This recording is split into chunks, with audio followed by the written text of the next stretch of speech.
Hello. Uh, Welcome in. My audio picking up? Okay, yeah. I'm doing something a little bit different today. I'm gonna play some Warhammer 3 Total War. I've not tried streaming this before on my computer, and hopefully it holds up. Should be live on YouTube and Twitch. I needed something a little different today. Been dealing with a little bit of an ant situation in my house, and it's been driving me nuts. And I don't know, I didn't quite feel like doing a Book of Hours stream, and I had meant to do a couple of streams last week, but yeah, it's just been a wild situation with these ants here. I've never seen anything like it before, but I don't want to dwell on it too long. I'm using this primarily as a distraction right now. But also, Warhammer 3 Total War. I love this game. This is a game that I have a decent amount of hours in. Hopefully that music isn't too loud. I might turn the game sound a little bit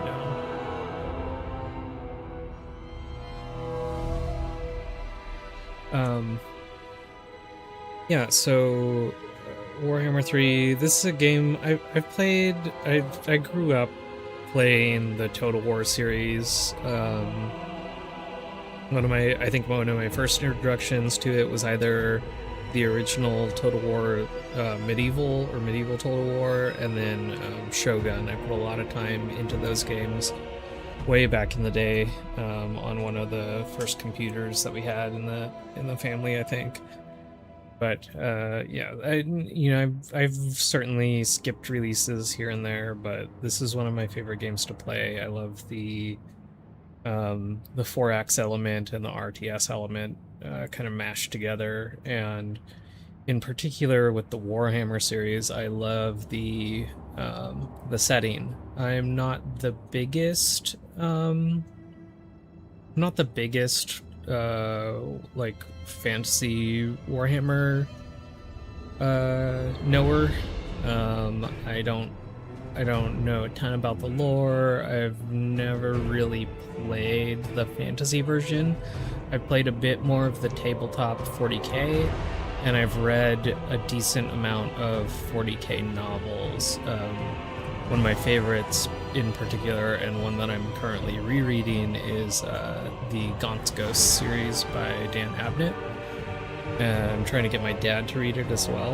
And he had asked me what a good starting point was, and the first book of that series was one of the first I think like novels actually published by the Black Library, which is Games Workshop's like publishing line, essentially. Yeah, so I know a bit more about 40k lore. I don't know as much about fantasy Warhammer stuff, and particularly the more recent, like Age of Sigmar setting. But yeah, I wanted to play this in particular too because I'm looking forward to the upcoming I think it's 9.0 update, which is introducing the end times. They're rehauling some of the endgame stuff, as well as doing a revamp of the Vampire Counts faction. In addition to some other stuff, there's going to be, I think, 4 new legendary lords and one, actually 5, I think, because I think there's 4 DLC ones and then one that will be coming out for free. But yeah, since I've never streamed this before, I wanted to do this as kind of a test, just a hardware test to see how well my computer handles it, and in particular handles streaming it. And then I also wanted to try to actually. I've played, like I said, I've played a bit. I think I have close to 300 hours in, according to Steam, across the 3 games, Total War, Warhammer 1 through 3, and most of that is in Total War Warhammer 3. That doesn't. I think I also, when Warhammer 3 first came out, I don't think it was on Steam, so I have, I think, some additional hours into it outside of that. Yeah, I would still more or less consider myself like novice, intermediate.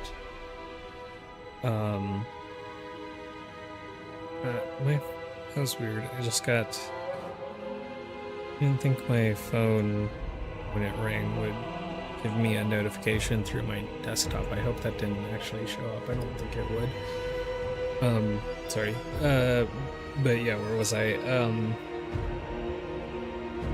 So yeah, I would still consider myself kind of maybe like intermediate skill level with this game.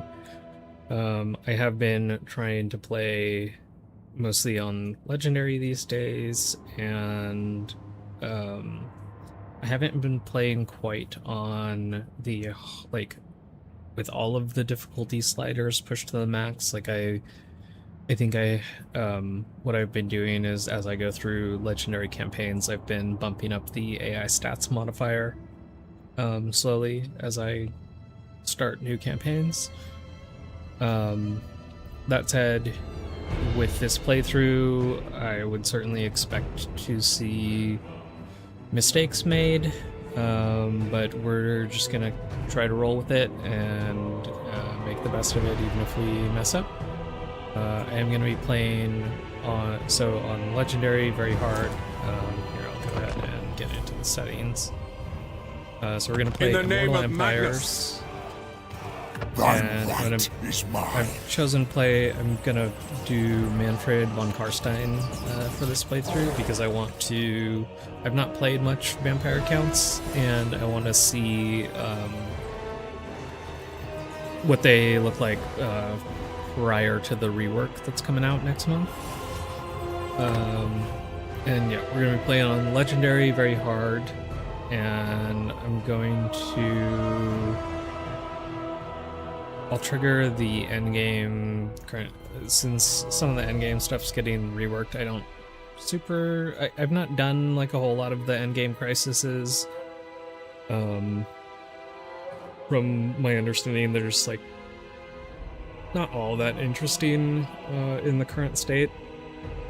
So hopefully with the next update, the new endgame stuff that they're adding, hopefully that's a little bit more interesting. But if I get to the end of this and I'm looking for a little bit more, we'll maybe play through whatever crisis we get.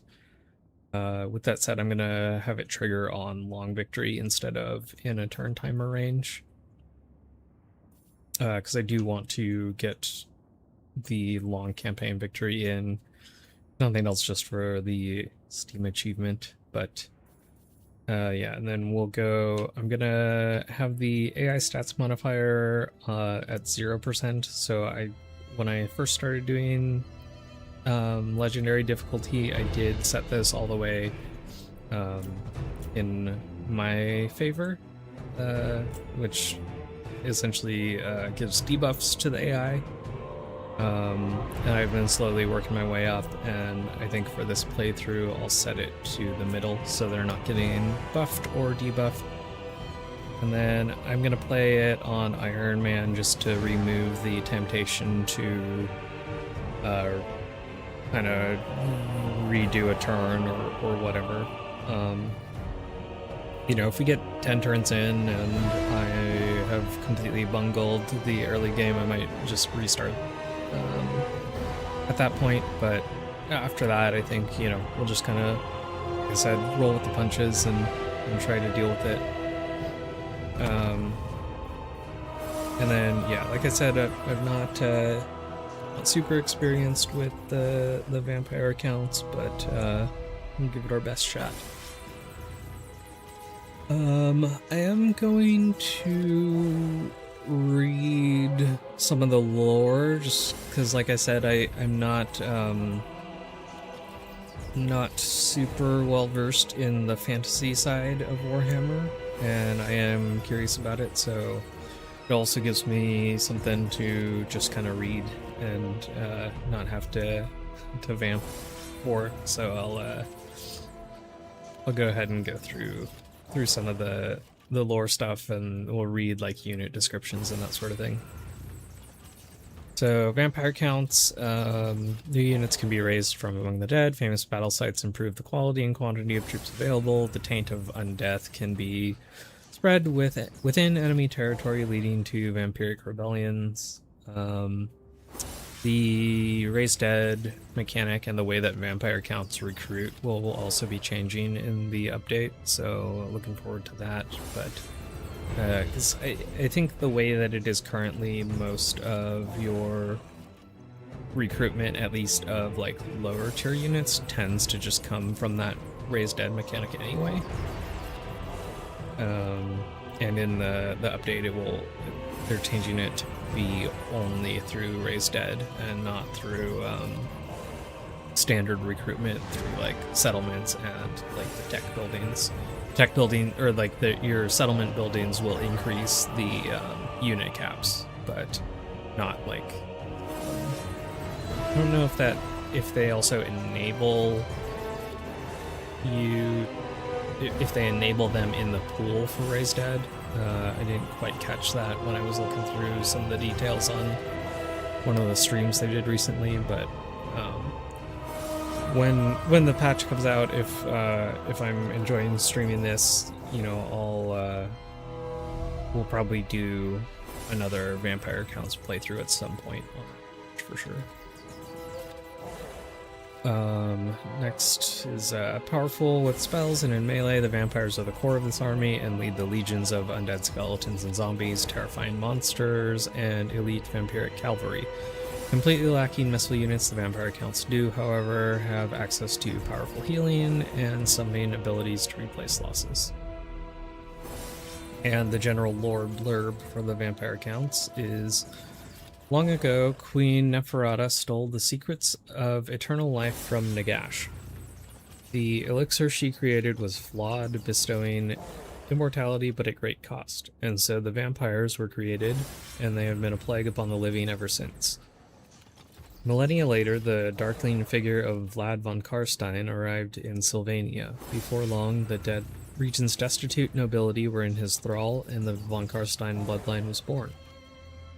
Every few centuries, a von Carstein would take the reins of power and strike out against the mortals at the head of an unliving army of zombies, wraiths, necromancers, and other abyssal monstrosities.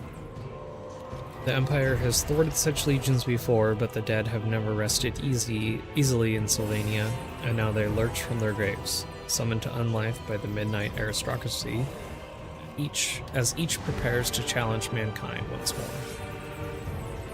The true von Carstein. We're going to be playing as Mannfred again. I did a test or a little bit earlier this week of Helm Gorst. That was fun, but I think I don't know. I've played through. He spawns over like here in this area, and I've done like a number of playthroughs there. And likewise, Vlad spawns in Sylvania in the Empire, and I've done quite a few of campaigns that kind of happen in this region, so I wanted to do something a little new for myself. When the update comes out, I don't know exactly who I'll want to play as, but we'll figure it out then. Because I mean, one of the DLC lords is Vampire Counts. It's I think it's Neferata, I think. But so we might just play that one. But for now, yeah, gonna play as Mannfred.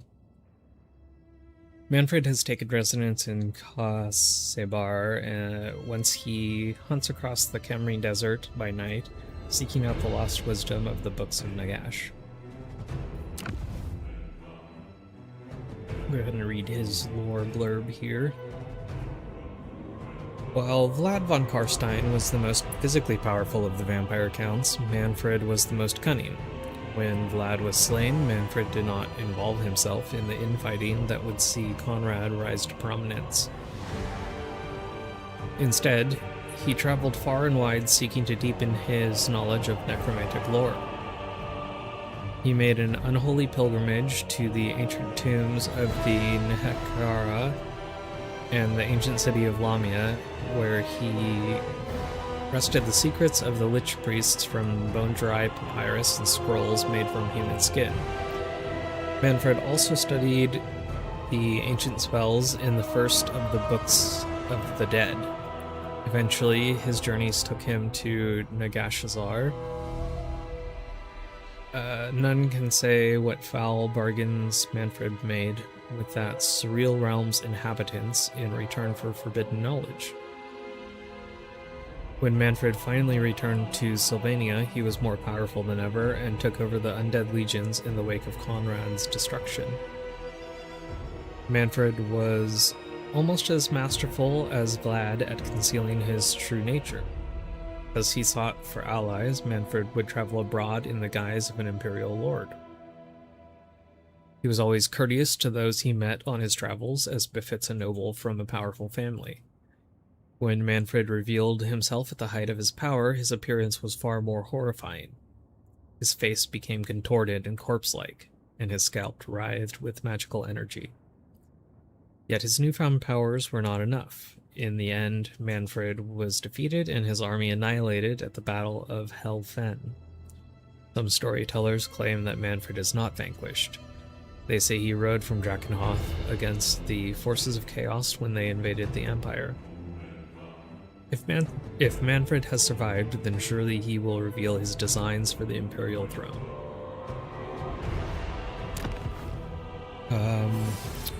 Guardian army, he's got a couple of Graveguard, some Skeleton Warriors, some Zombies, some Black Knights, some Vargheists, and some Dire Wolves. Faction effects. Mannfred is able to collect the Books of Nagash while on his journey for necromantic lore. I have no idea what those do. We'll find out once we hop in. He gains access to a unique building in Drakenhof, which doubles the effects of his collected Books of Nagash. Starts with a Blood Kiss. This is a mechanic that is also going away in the rework. Its Blood Kisses currently are used to recruit bloodline vampires, and I think it's going to be the system of like recruiting bloodline vampires will be similar, but it'll just be like a different resource that has more uses than just that. Diplomatic relationships +20 with vampire factions and followers of Nagash. Research rate +20. Then the Lord effects, upkeep, reduction for Graveguard and Black Knights.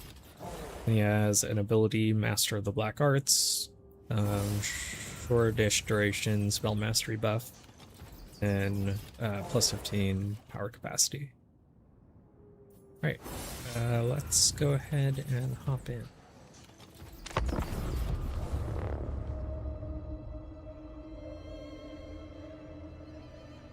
Go ahead and read this too.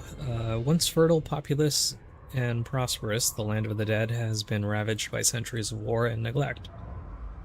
Here, the searing heat of the desert sun is the least of any wandering traveler's worries, for the taint of Nagash's great ritual still lingers from the distant past. In this ghost-haunted realm, countless unquiet spirits and elementals flit around great mortuary temples and dark tomes, their cries heard screaming in the wind. Yet still there are those who would brave this cursed place for causes both righteous and covetous.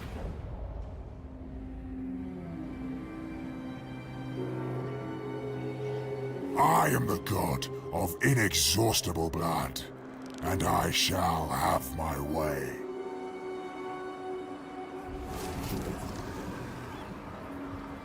One of the things I'm looking forward to with the update is they are bringing back the, when you start a campaign, there used to be a sort of like flyover of the campaign map and surrounding areas that kind of gave a little bit of context to where you are and what your immediate goals might be. So I'm glad that they are bringing those back. Okay. Path to Glory, the Drakenhof Conclave.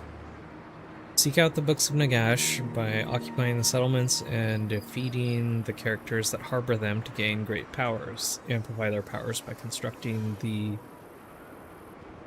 Malevolent Museum at Castle Drakenhof. Assassinate enemy lords and faction leaders or fell them in battle to collect blood kisses. Raise the dead from your lord's localities, instantly recruit, and spread vampiric corruption. Okay.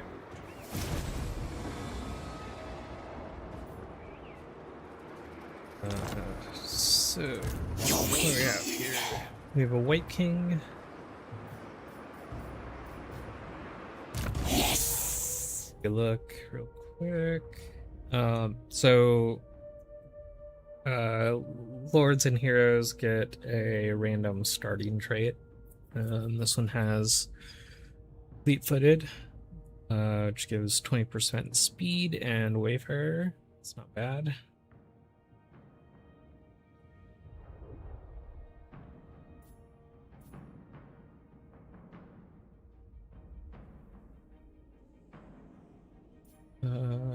I don't know where this one comes from, if this is a bonus one or if they all have this. Memoriam Mortis. He who is gifted the means to conquer his own mortality can live forever. So, would be killed, it's wounded instead. +5 research rate, -5 upkeep. Look at the or still trees and stuff.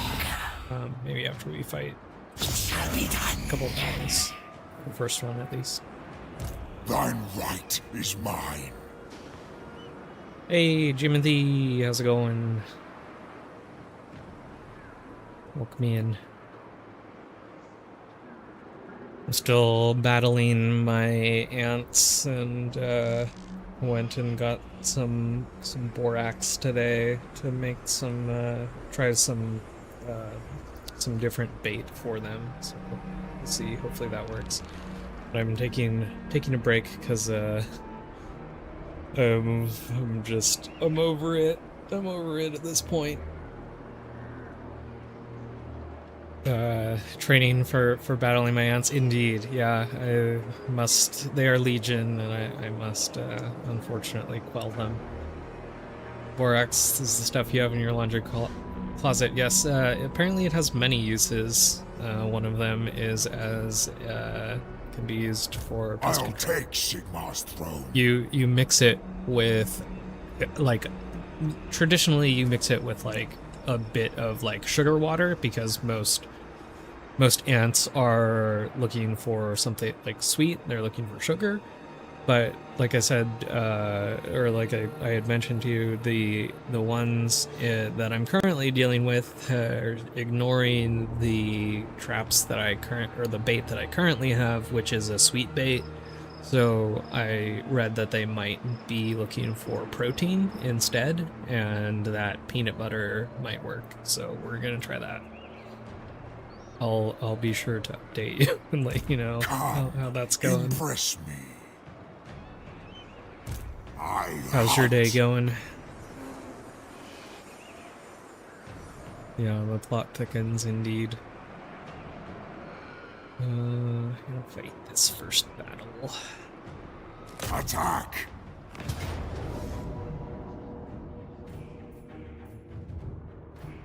So the first battles in these games can usually be auto-resolved, but a lot of times it's recommended that you fight them, especially if you're you can generally do better than the auto-resolve can, and in addition, if you're playing a faction that's new to you, it's a good idea to get like an idea of how the army functions.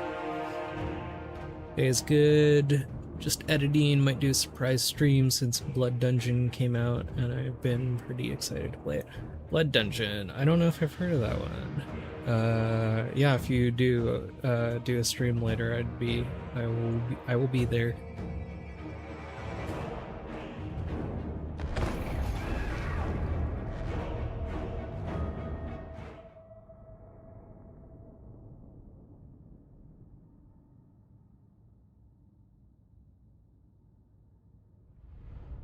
Been so long since you played a Total War Shogun 2.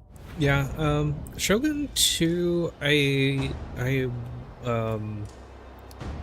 don't think I played any or much, if any, of that one, but I have played quite a few of the titles.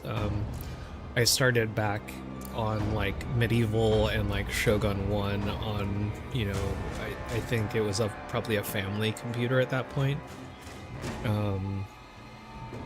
And so yeah, I've been playing these games for quite a while. This is my favorite of them for sure. I just love the Warhammer and the fantasy setting in particular. I hunger. You win.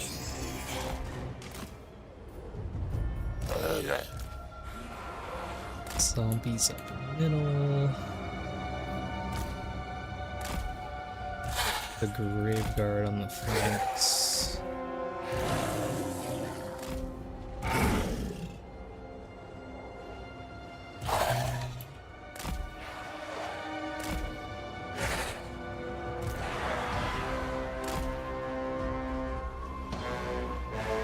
You do like Warhammer, tossed up between this flavor and the Space Marine flavor. Went hard on the Warhammer MMO back in the day. Yeah, I played a bit of the Warhammer MMO.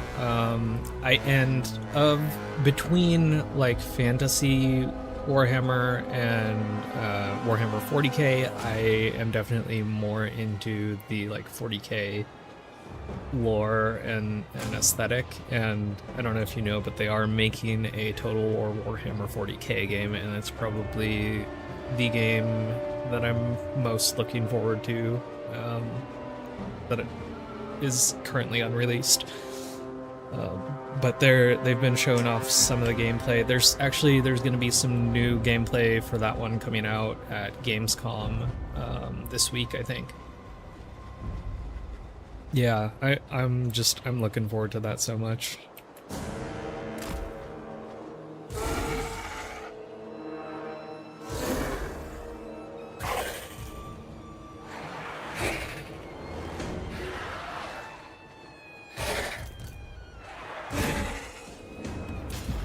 Address thee as master. So be it.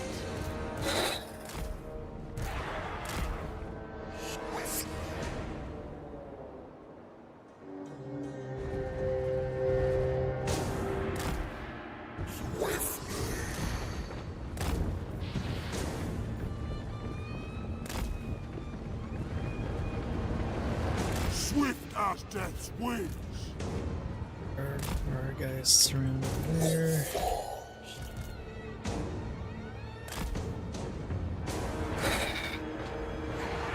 Oh, we're getting shot.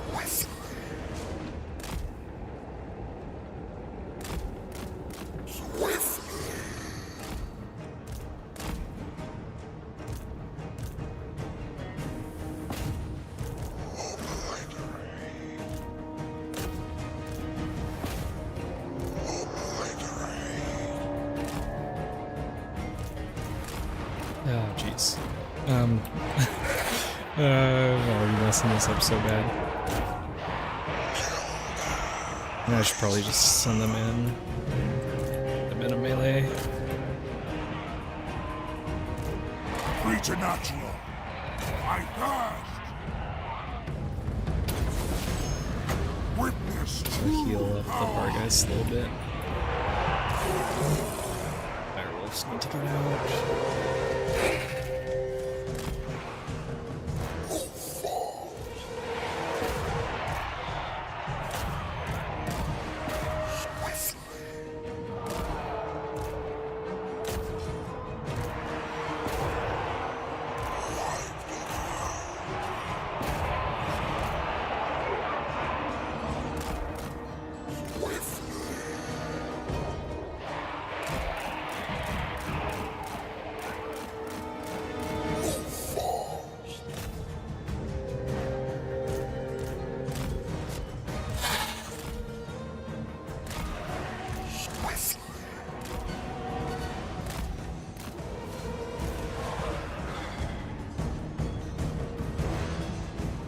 Yeah, I wish they were a little bit more flavorful. They do get kind of repetitive in this game.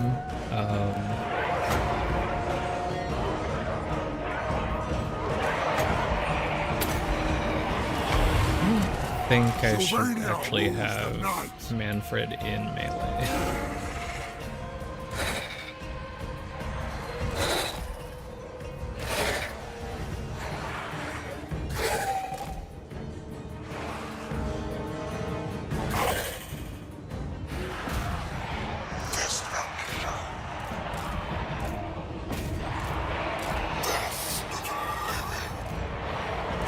At least not currently. It's fine though. You're kind of supposed to win these. Yeah, swiftly.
Alright. I like fighting against armies that crumble when their leadership is broken. You don't have to clean up anything. It's nice. I wish that would happen with my ants. Yeah, not the best control there for an opening fight, but it's fine. We'll figure it out.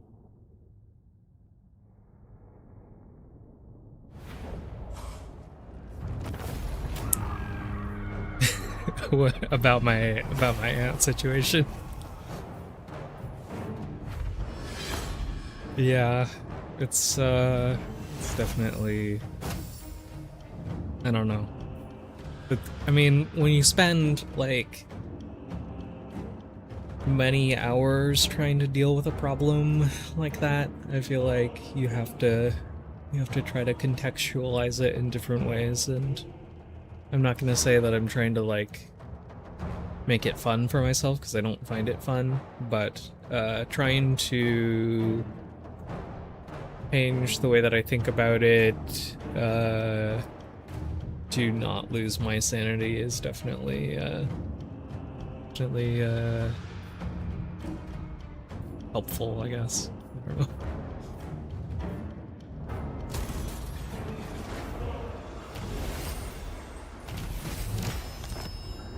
The acquisition of lands is the surest path to supremacy in war. Through territorial... Thank you, advisor. Okay.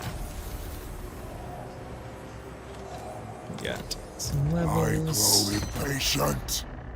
Take a look at his skill tree, and actually let's take a look at his stats now too, because did not feel great being in melee there. I mean, he's got high melee attack, kind of middling defense, and he has armor, so he should be an okay melee fighter at some point, but we probably just need to get some points into his skill tree to make that the case. That said, okay, interesting. So he's got 2 spellcasting trees. He's got the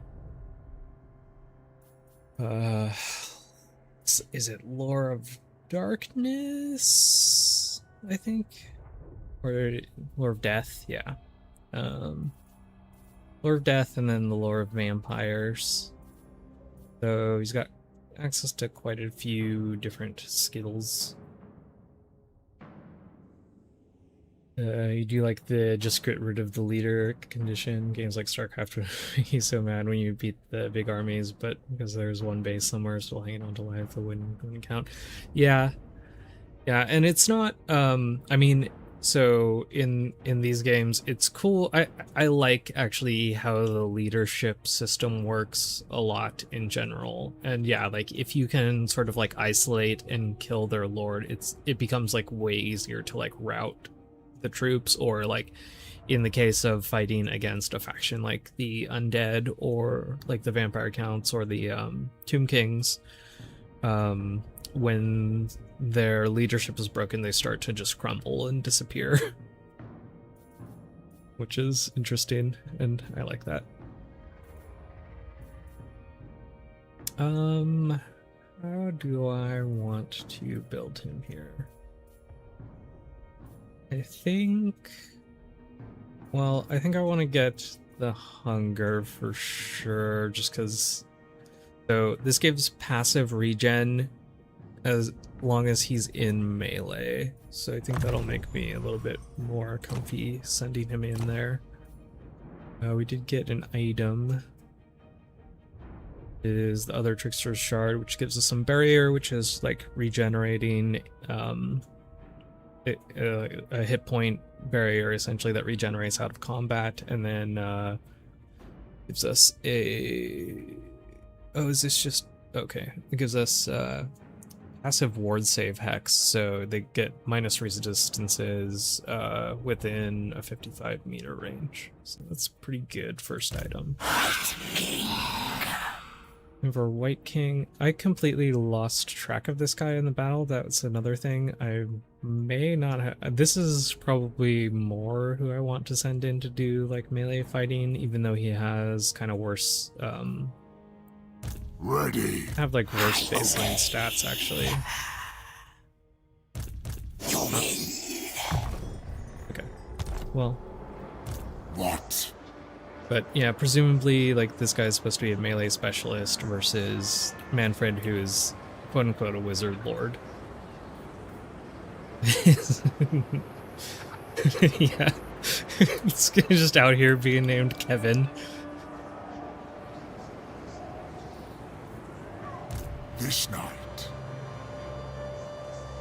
The most Warhammer name. True. Let's go ahead and take this settlement here. I am going to fight this. Yeah, we would lose our wolves if we auto-resolved, and we'll probably do better than a resolve would anyway.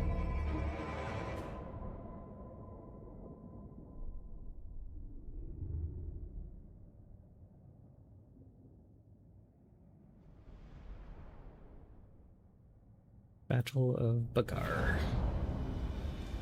Hearken to my will. You win. do a similar thing, kind of put our zombies and skeletons in the middle, graveguard on the flanks. Probably not use the wolves too much here.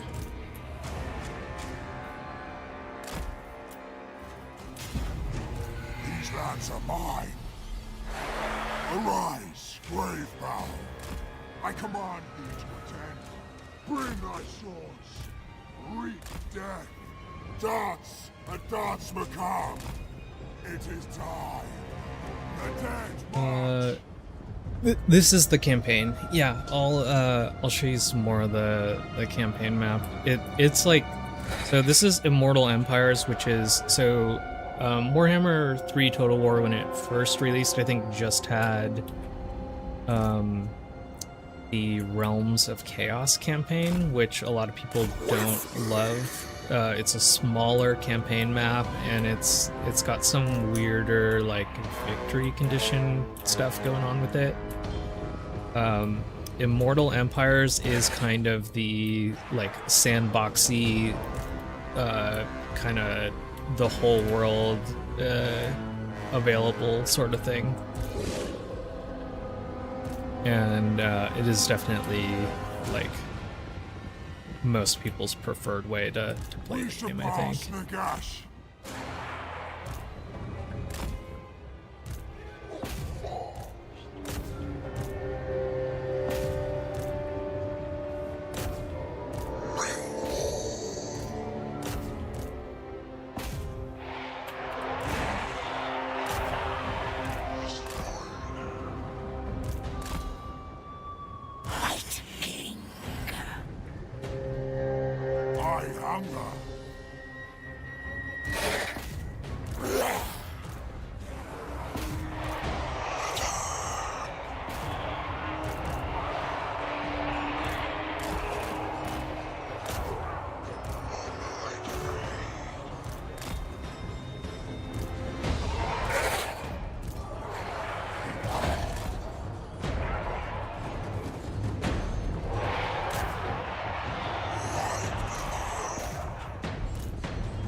Mannfred von Carstein. Yeah, those archers just like evaporated there with a rear charge.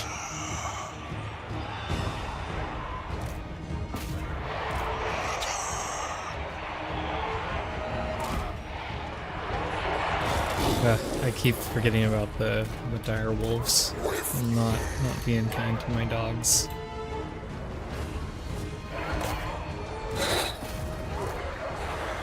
Undeath Ascendant. We'll just have them chill.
Easy enough.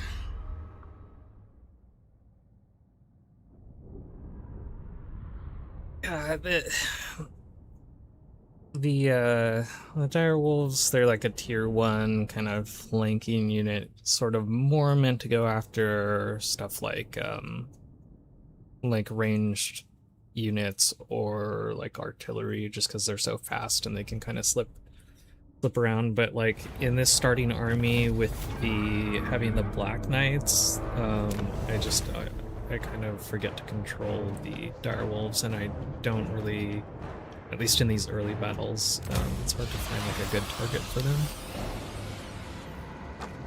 Alright, so here is our campaign map. Kevin is a White King. He will eventually get a barded skeletal steed, so he'll be kind of like a Black Knight. But the Black Knights specifically, it's these sort of undead cavalry units.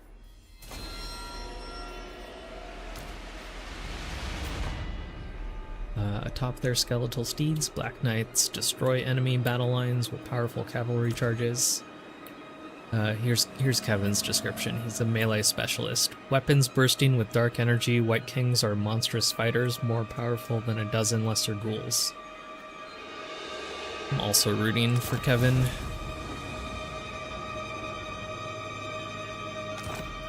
Alright, so yeah, we're starting here in the Shifting Sands province, which is in I forget I think this is just maybe called the Southern Continent. It might have a different name that I am not aware of. And then, so yeah, like you can kind of see where like all these little lines are drawn around provinces. Each province has a number of, or each region has a number of provinces within it. Yeah, so Lustria is kind of like South America. This is, we kind of ignore, there's this donut in the middle, which is what people affectionately call it. This is where all the high elves live. I've heard interesting tidbits of lore about this, that it's just kind of like floating on the ocean or something like that. I couldn't say for sure. I don't know enough about it. And then yeah, we've got like, there's generally like up on the like north side, there's a bunch of like chaos and Norska factions and some dark elves and chaos dwarves.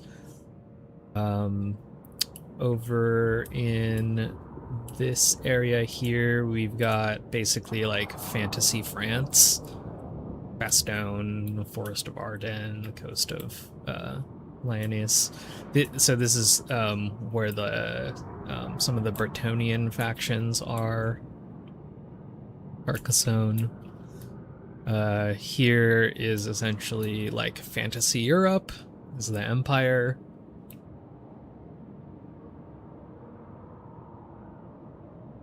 And then we got some more stuff over here. I'm wondering if they're ever going to fill out like this area of the map, because currently there's like nothing here and you can't get there. I wonder if they're ever going to have time to fill that out more. I think there's certainly more stuff that they could add, like faction and lord wise. Every time they add new legendary lords, yeah, so one of the reasons I'm playing this, they do still add updates to this. One of the reasons that I wanted to do this playthrough is I'm thinking about streaming the game a little bit more, and they have an update coming out next month that's pretty huge. So they're adding 4 new DLC lords so that you can, just there's more stuff to buy there.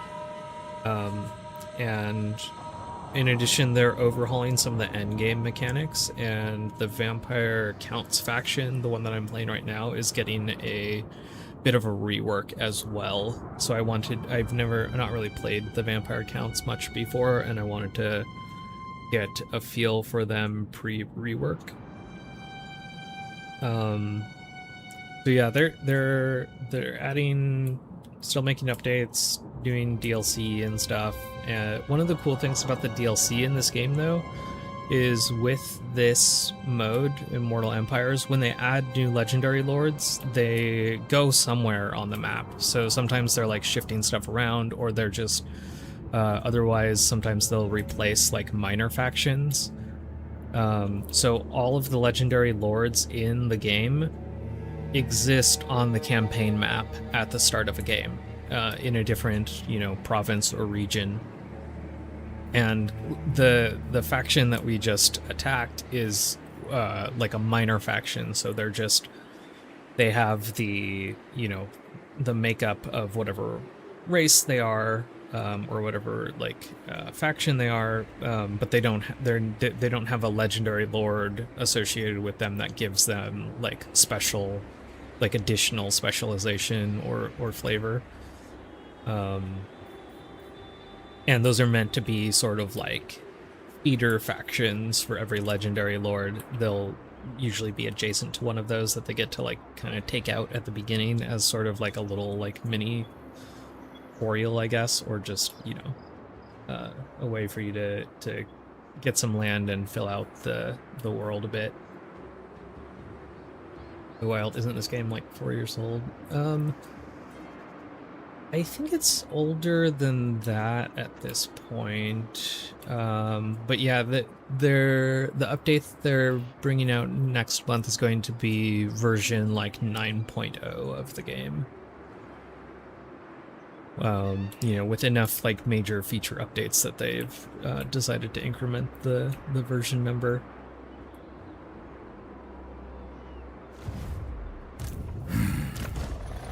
Yeah, it's kind of wild. It does get some criticism sometimes for the microtransaction-y nature of it. Like if you want to purchase the game and all of the content for it, it can be a bit of a chunk of change. So are they paid updates? The legendary, like if you want to play as one of the new 4 legendary lords that they're releasing, you do have to pick up one of those, or you do have to pay money for those DLCs if you want to play as them. Now, with the Immortal Empires, so it's kind of cool because when they add new lords to the game, they go somewhere on the map. So if you're kind of curious what they're about, you can play as one of the factions that you have access to, and go fight them and see like if they're maybe something that you're interested in. I always thought that was kind of cool. Yeah, the base game goes on sale pretty frequently, and actually I thought it might be very I thought they had it for like free at some point, or maybe it's like if you buy one of the new DLC lords, you get the base game for free. And I can't remember, there are like a number of factions obviously included in the base game, and then they made a change a while ago where you used to have to purchase like the original like Total War Warhammer 1 and Total War Warhammer 2 to get access to the legendary lords and factions that were in those games, but I think that's no longer the case. I think you can sort of buy them a la carte now, so like whatever you're interested in playing as, you can just pick that up individually. He was in free at some point. Missed it. Yeah, maybe it was just like a promotional thing, but yeah, I think. But yeah, I mean, like $8 to try out a game that has a lot of content, a lot of replayability, even at like the baseline without purchasing any of the DLCs. I think it's like that's a great price for the game, especially just because like this mode just gives so much replayability in terms of like every lord has their own sort of flavor, and in terms of like playing a campaign. So, and this is something that's getting overhauled a little bit in the new expansion. They're making some changes to the victory conditions for a campaign, so you can play through, like, I have a short campaign victory here, which I have to take out these three specific factions, and then control a specific province. And that will give me a short victory, which gives me a little bit of bonuses, and I think they're making some of the rewards a little bit more unique. And then you've got your long campaign victory, which is generally like what I play towards in a playthrough. I'd go for like a long campaign victory because it usually has the most to do with the given lord or faction that you're playing as. So it's got, some different conditions, and these will all be specific to the faction that you're playing as. And then you can also go for a domination campaign victory, which is occupying, looting, razing, and sacking 272 different settlements, which is I don't think that's all of the map, but it is a good chunk of it. I want to say there are more than that. Thine right is mine.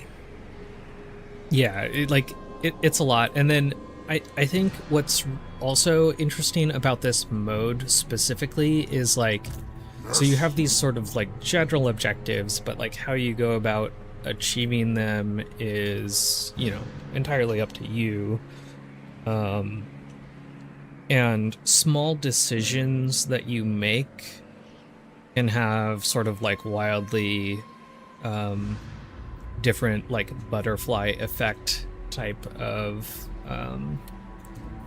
consequences on like how the overall playthrough goes. So like who you decide to attack first, who you decide to ally, it is night. that can all make playthroughs feel quite distinct and different from each other, which is cool for sure. So yeah, this is my favorite mode and way to play the game, and I think it lends itself to a lot of replayability. I hunt. Come, impress me. Yeah.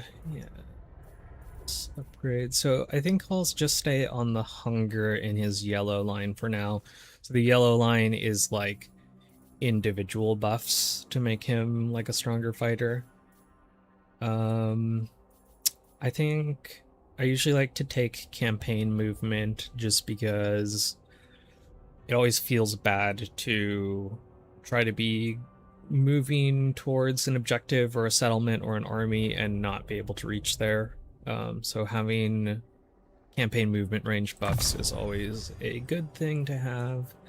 And then after that, I might start going down into some of his magic lines. You win. For Kevin, we'll go. Don't really care about training. So he gets this. All of the hero units have different effects for embedding them in an army. So heroes can be detached from an army and like move about and do sort of like campaign actions, like trying to assassinate enemy heroes and lords, or weakening armies, or giving like negative buffs to enemy provinces or positive buffs to your provinces. Usually for most factions, I tend to just embed heroes and use them as fighters on the battlefield. And some of them have better embedding effects than others, like they'll give casualty replenishment or movement range. Those are like two of the, I think, better ones. Unit experience gain, I don't care about as much, so we'll kind of hold off on putting points in there. And then like these other blue actions relate to like campaign actions that he can take. So you can spread control, assault garrisons, wound other like targets like lords or I guess lords and heroes, I think that works for.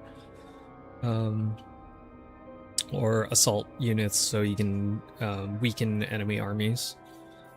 But yeah, I'm gonna use him primarily just in our army right now, and I'll go ahead and start with some melee defense. Melee defense is kind of like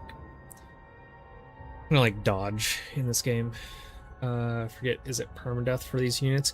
So for most, yeah, for most units, if they're killed in battle, and then heroes and lords as well, that is true until a certain point. Like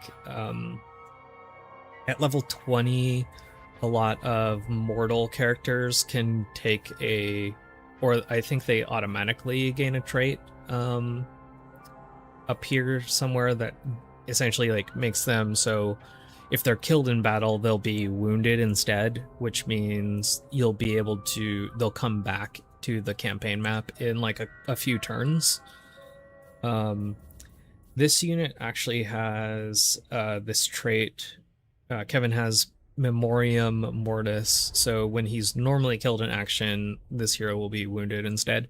And I think that's something that he gets automatically, just being either specifically a White King or just something that the undead heroes get, perhaps.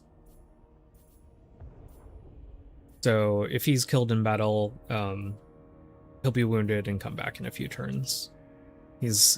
Kevin is unkillable.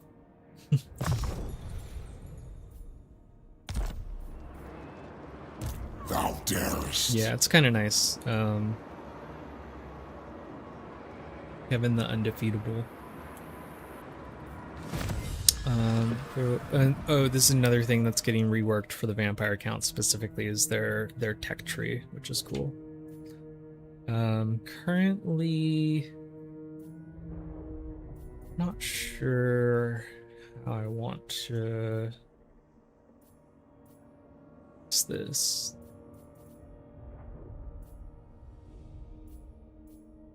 So in the tech tree, we can do like buffs for kind of not like unit types. So like this one, upkeep minus 30% for zombie units, and that is across all of our zombie units, and then it gives leadership bonus as well.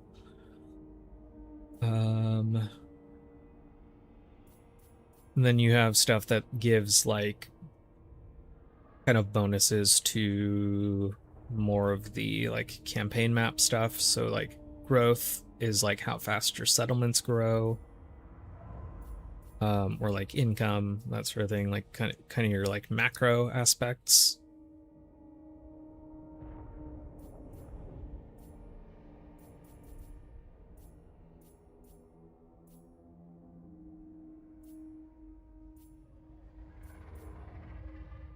And on most factions, I tend to prefer working on growth first, but that the vampire counts are a little bit different. They don't get as much, I think, out of the settlements as like other factions.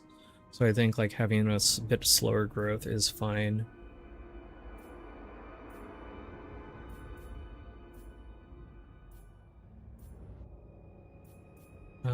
I wonder if we get any buffs for like those Black Knights. Okay.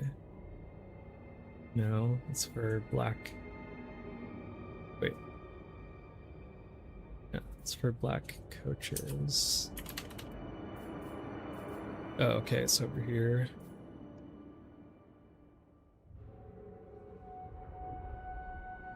Alright, yeah, I think I'm gonna start. We'll try to go down maybe like this way. Maybe pick up some of these along the way. So start with the Book of Archon. Also known as the Tome of Bone, this dread volume, authored by Archon the Black, is filled with his secrets for instilling vigor and other deathly abilities into zombified and skeletal vessels.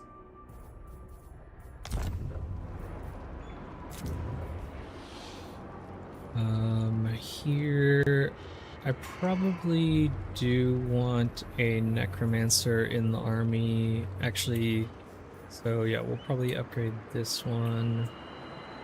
Let's look at what we can recruit.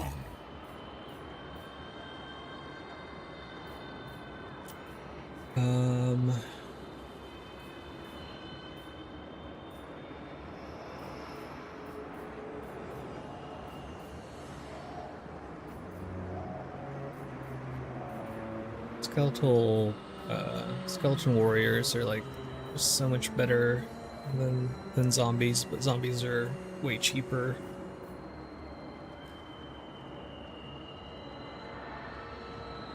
I think a lot of our damage right now is going to come from like flanking with our Black Knights, so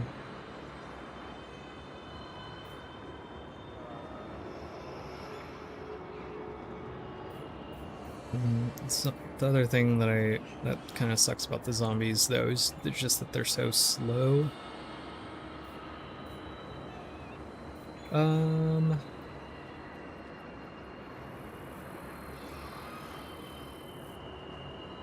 Get some skeleton warriors for now.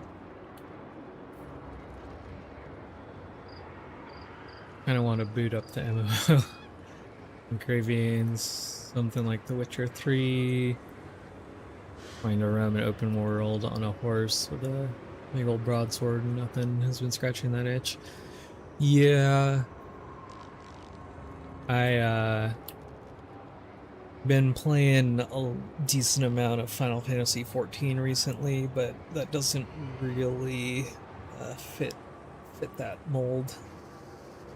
World's not quite as open as it could be, or you would like it to be. One of the games that I'm looking forward to kind of scratch that itch, and we'll see if they can nail it, is Light No Fire, but who knows how long away that one is. I do miss that feeling of like playing like very early like classic, or like not classic but vanilla World of Warcraft, and like just roaming around discovering cool little corners of the world. I played on a PvP server, so just engaging in like random like PvP stuff. At least a year away for sure. Yeah, I almost expect longer than that, just with how like hush they've been about releasing any further details about the game after the teaser dropped, which I feel like was almost like a year or two ago at this point. You want that sense of discovery, but something that controls like an action RPG. Yeah, Dragon's Dogma comes close. I've never played that one, but it always did look interesting to me.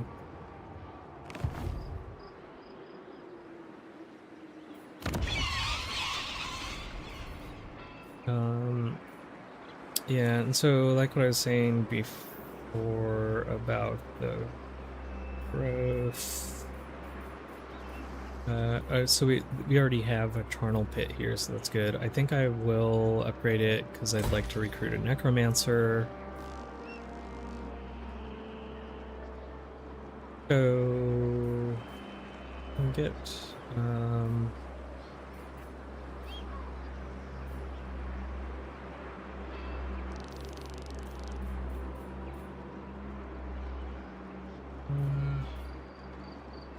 this is a unique resource here, it looks like.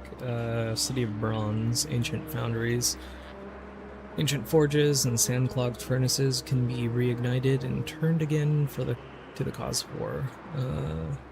300 income sounds good to me. It's quite expensive though. I might hold on that for a second. We'll get a gibbet here since it's 250 income and only costs 500. Then I think I'll actually just do the same here. And upgrade this to tier 2.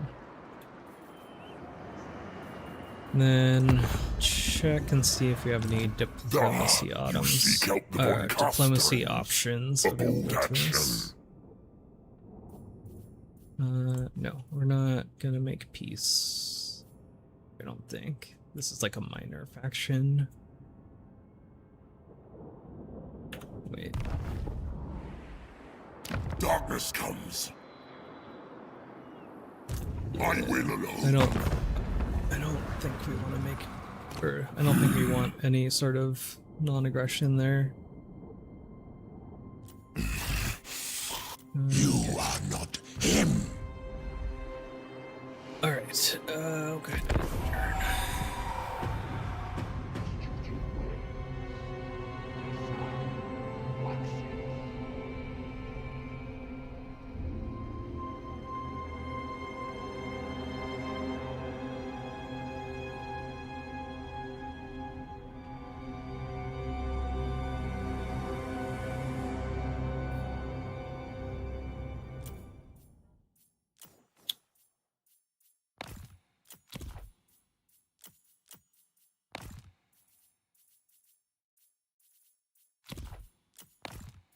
I wish they would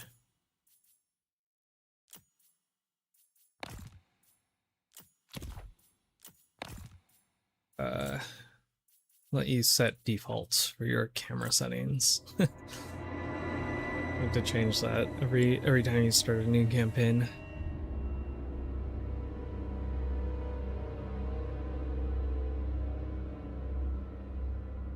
Yeah, so so turn 1, there's 295 factions on the map. That includes legendary lords as well as minor factions. By about like the turn like 80 to 100 range, it's probably down to closer to like 50, 60, 70.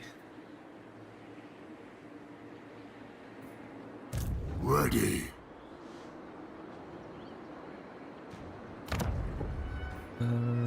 What? So what I'm gonna do is we'll raise some dead, some spearmen.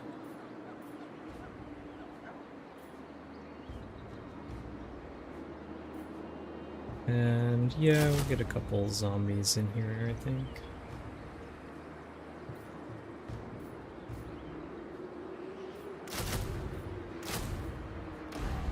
They just don't cost much, so it's good for filling out army.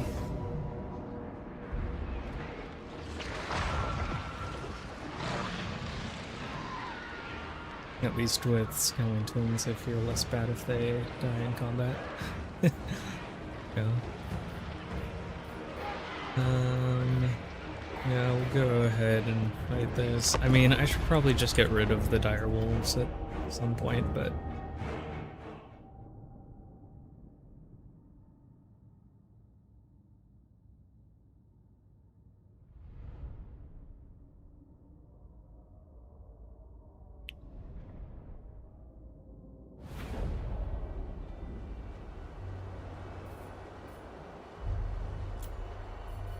Mannfred von Carstein, hearken to mine will.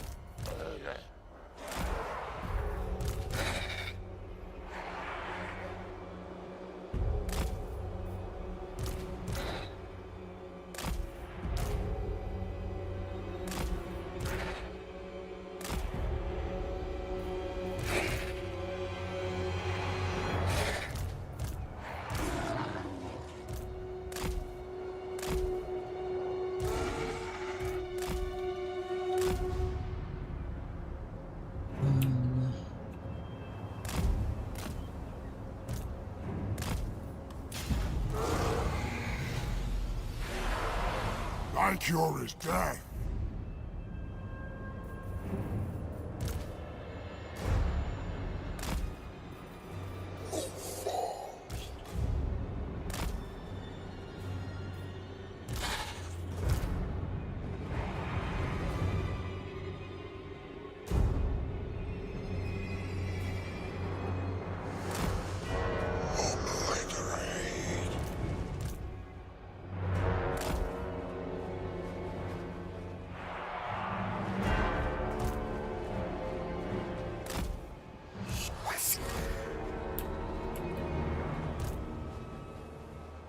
Preternatural.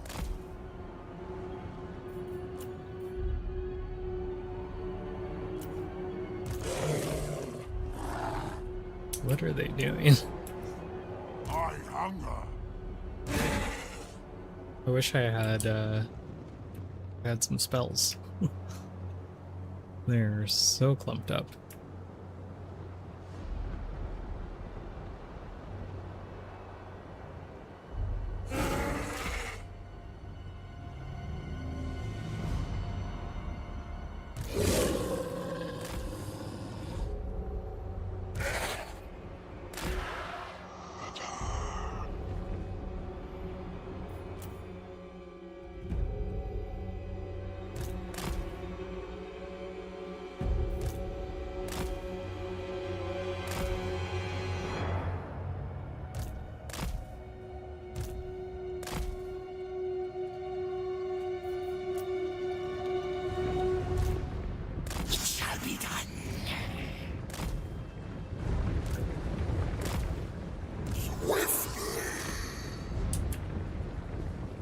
Yeah, I don't think I going forward want too many zombies in this army just because of how slow they are. For a life. The other vampire count, yeah, you gotta go fast. I mean, the other vampire count that I was trying out, Swift as death's wings. it's Hellman Gorst, and he's all about like buffing zombies. One of the upgrades, they can get like some speed upgrades, which is kind of neat. My cure is death.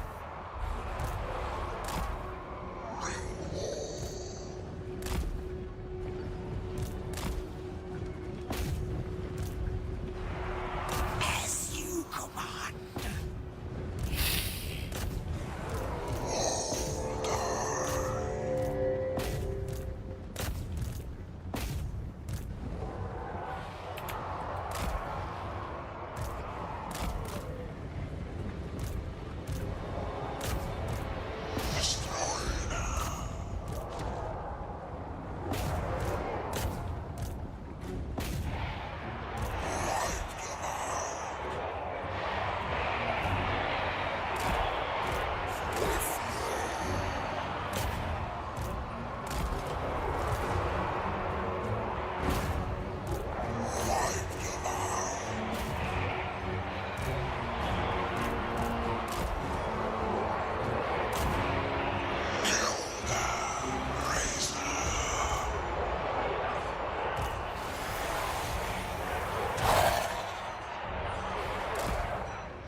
We're gonna tremble after another charge.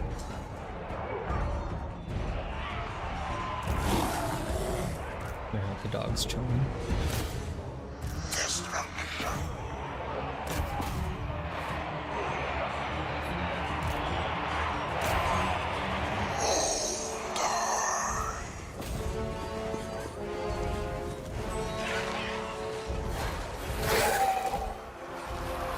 Yep, those are gone.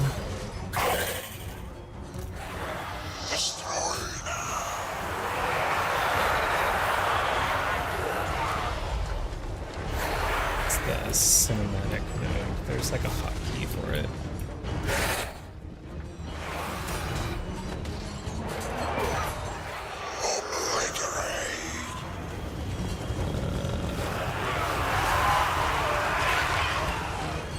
We surpass Nagash.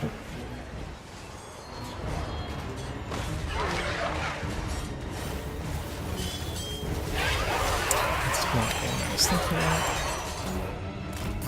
Hotkey that just like removes the HUD and stuff. Check that actually.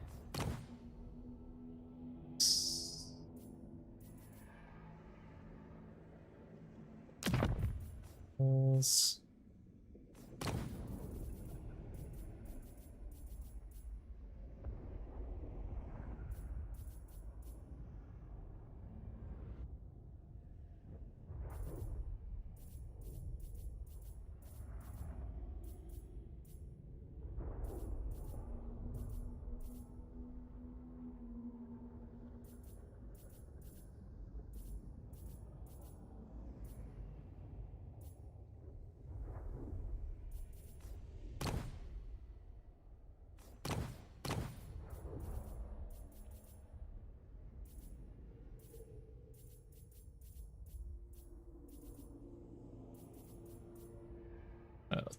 Okay.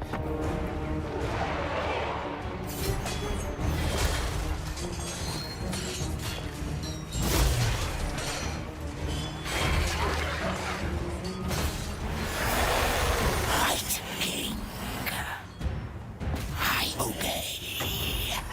Heal Kevin a little bit.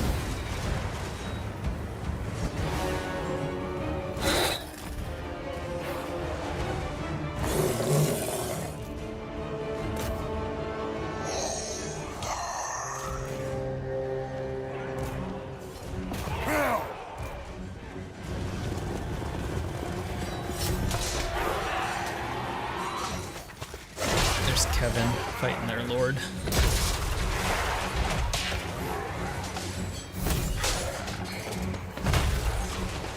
Kevin and like 600 of his friends. Alright.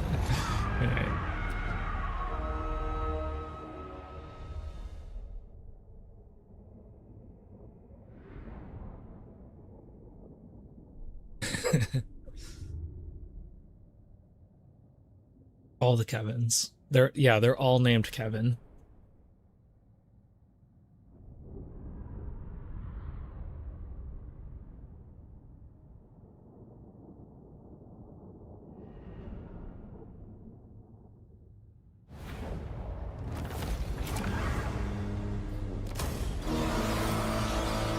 Oh, he got his skeletal steed now. Now he's unstoppable.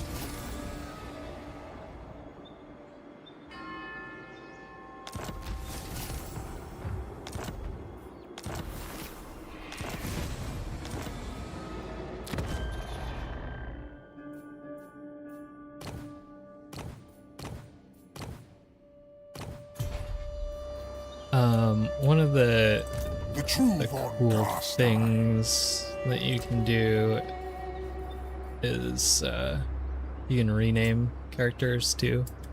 I think you can rename settlements as well. Thine right is mine. I don't think you can rename the legendary lord. And I don't think you can rename the faction. But like most other things you can. What? Yeah. Kevin's got his steed now. It is night. But yeah, I think we just have to rename every hero to Kevin now.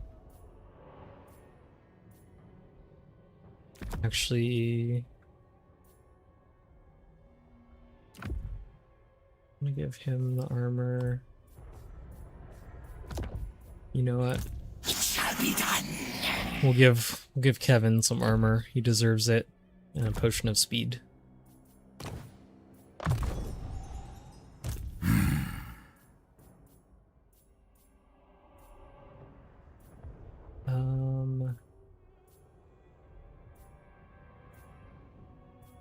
I do like some of the death spells, especially like Purple Son of Xerxes is pretty cool. But I think I'm actually going to go down the vampire lore first. Give some regen to our army, and then, yeah, some other neat stuff.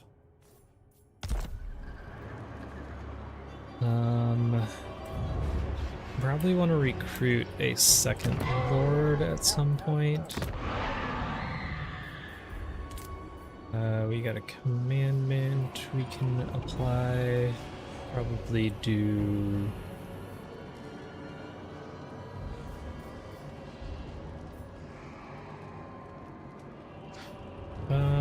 yeah, we'll start with growth. Oh, I do have an ad break going, so I'm gonna actually BRB a second.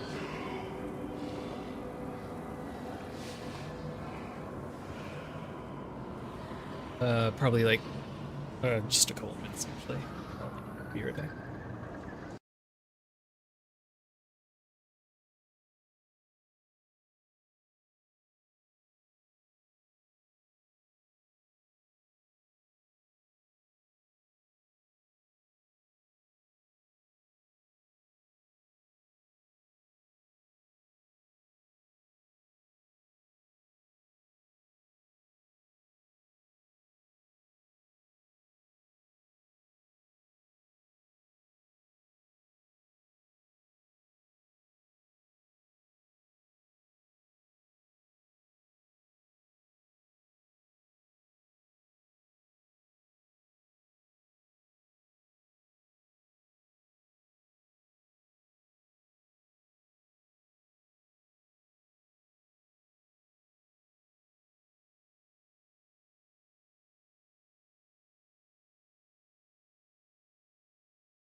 Okay, I am back. Hopefully that ad break is over. Yeah. Okay, cool. Probably not gonna go too much longer. I know I'm only like 2 turns in here. I haven't hit end turn. Should have done that before I got up. But I am. It is hot today, and it is hot in this room, and I'm a bit mentally exhausted from dealing with the ants. So yeah, probably play like a few more turns and then call it there.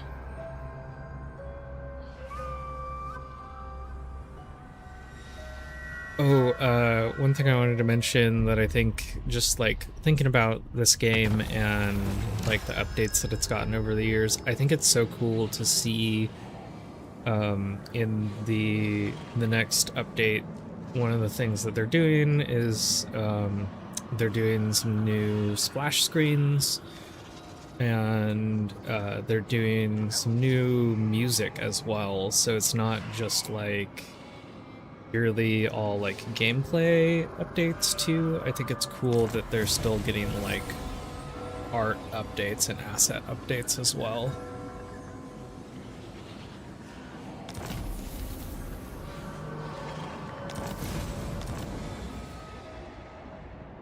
I grow impatient. Cool.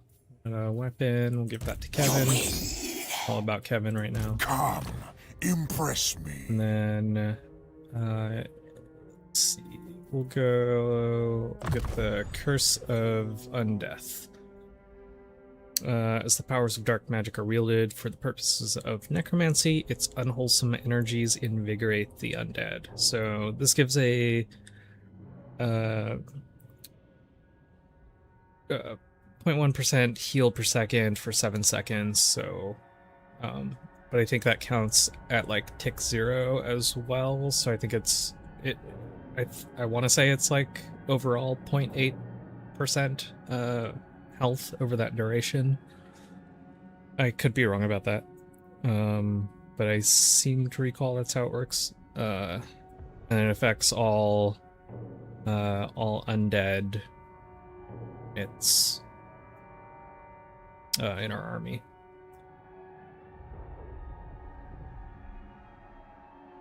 And that happens whenever we cast a spell.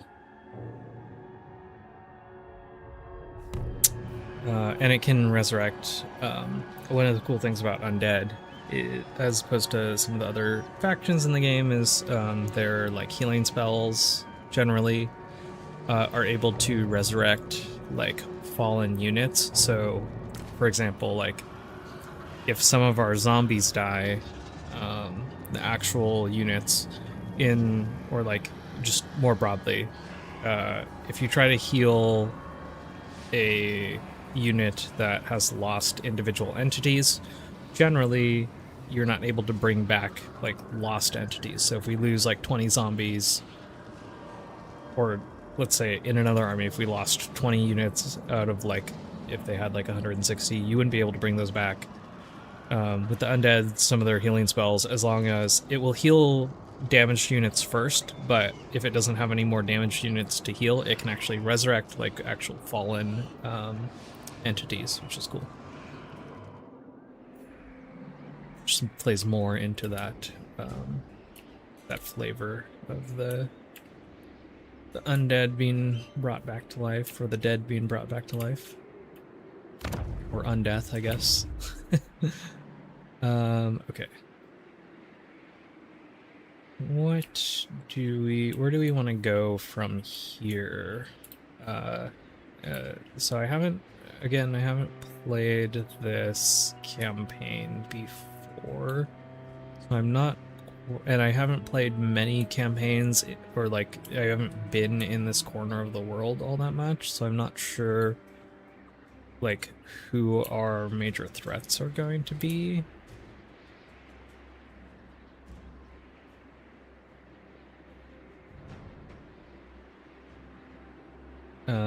So with that being the case, I think I will curious about Golden Tower. The Golden Tower. Yeah. I wish I could tell you more about it. It is currently inhabited by lizardmen, the last defenders. The lizardmen in this game are really cool. I like them a lot.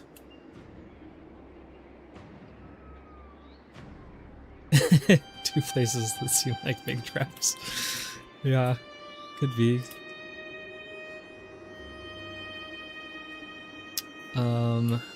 Yeah, I think let's take a look at the victory conditions again. So we need to destroy Camry, so they're up here and pretty close by. We need to destroy the Cult of Sigmar, which is an Empire faction, and they're over here.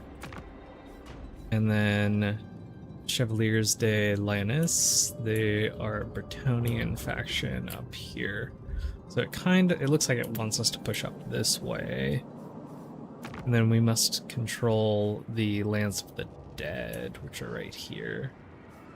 But those can be through direct ownership or through vassals or military allies. So if we want, I guess we could try to ally this, the Nectarch Brotherhood, but I think they are, again, just like a minor What can we help you with this night? But they'll be very friendly towards us. So, you know what? Let's go ahead and do that. We'll get a trade agreement going with them, and they'll pay us some money. And yes. Over time, our relationship with them will improve, and we can get them as a military ally and control this area that way. And eventually, maybe we can vassalize them? I'm not sure. Why do come? What can we help you with this night? Yeah, we would be able to vassalize or confederate them.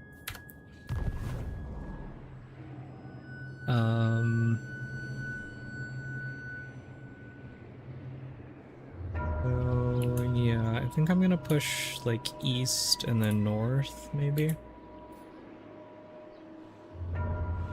We'll go to the Golden Tower someday. And I do want to recruit another lord, I think.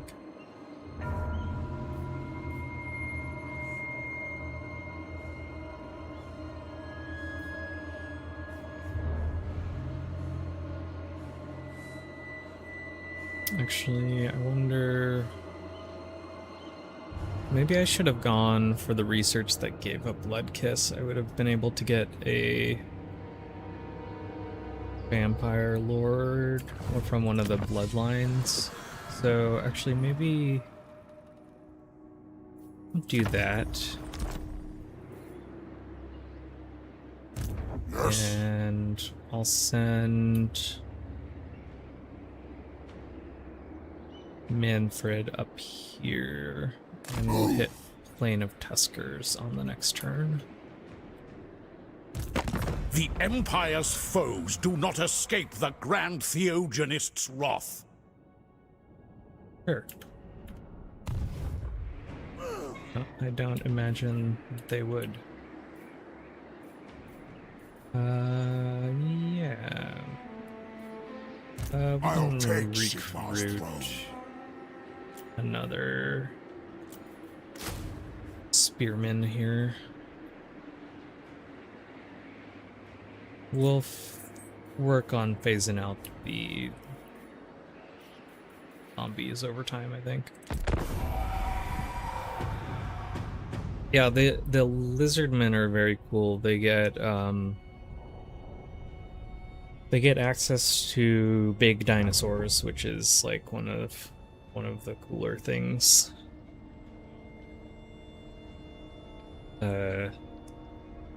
And when I say big dinosaurs, I mean so there's like two kinds of big dinosaurs that they get. They get big dinosaurs that just go in and do big dinosaur stuff.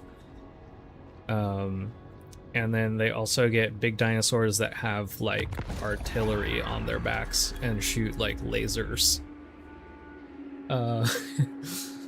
Yes, you there's a number of lizardman factions that you can play as.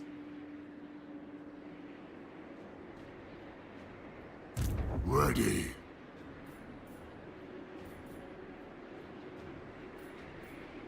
Yeah, go ahead. I will scour the enemies of... These guys over here. The true von Carstein.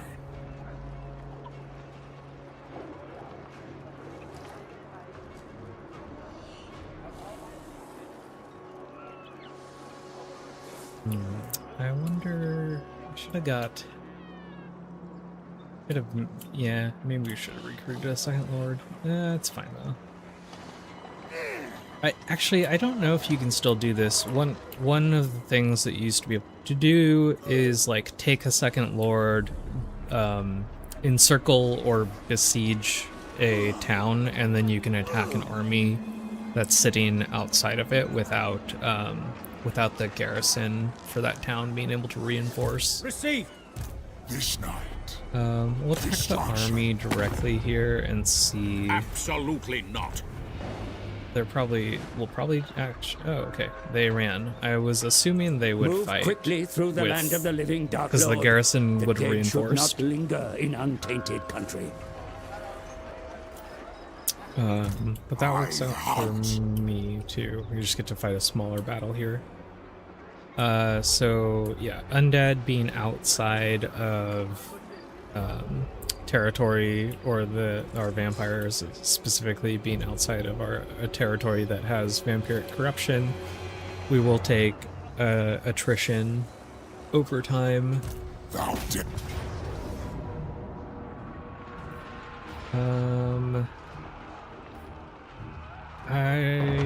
I'll just fight this just to minimize losses.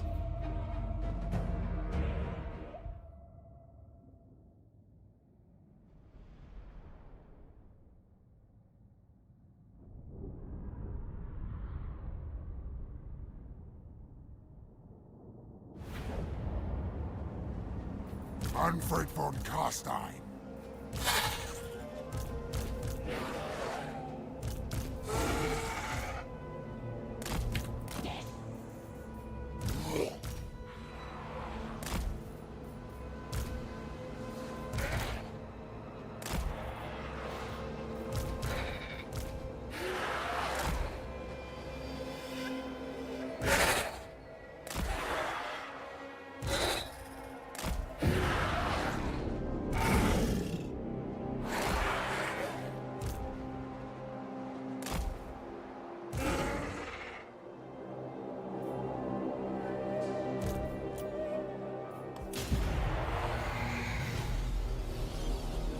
Slaughter them!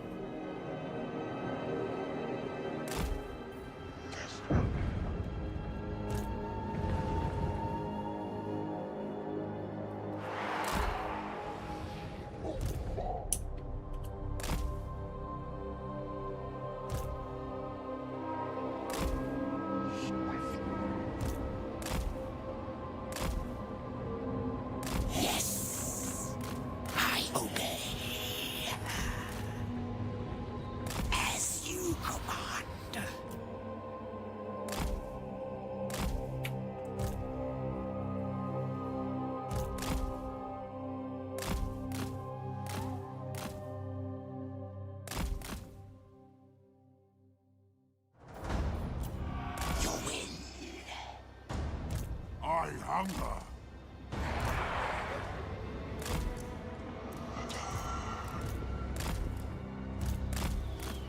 No. No. Why are you shooting the dogs?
sometimes you want to, like, even after you've won the battle and fully routed, you want to, like, run around chasing down units to clean up, because you get more experience based on kills now, and that's a change from how it used to be with, it was based on the type of victory that you achieved. So like there's different classifications of like victories and losses, and yeah, you would, now it's based on just like kills, and then a lot of that is based, so if there's a lord involved, a larger portion of that is based on killing the lord. So if you like win a battle but then just hit end right away, you're like missing out on potentially like some amount of experience for the units.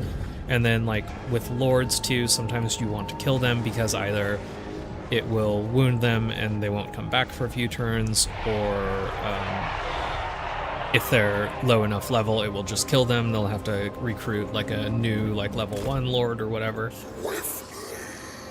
But this is a settlement battle, so these are like, there's not really much to gain here, even though I have been rambling here.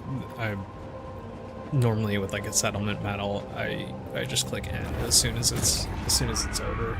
Unless there's like a lord there defending, then I might try to chase them down for a bit more experience.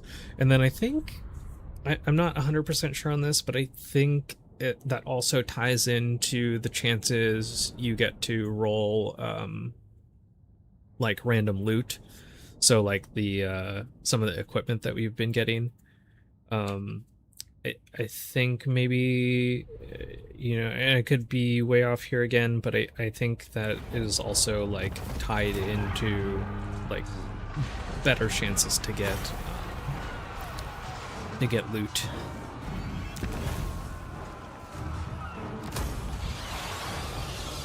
Go ahead and occupy.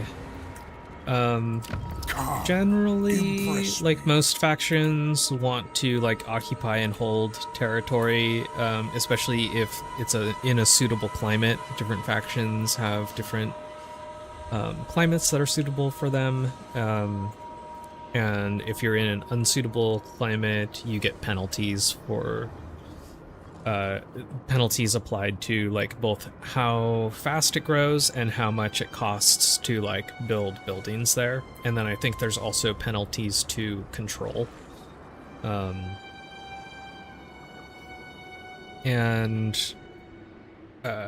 Yeah, so like generally most factions you want to be occupying settlements because that's how you grow faster, get more income, you're able to field more armies.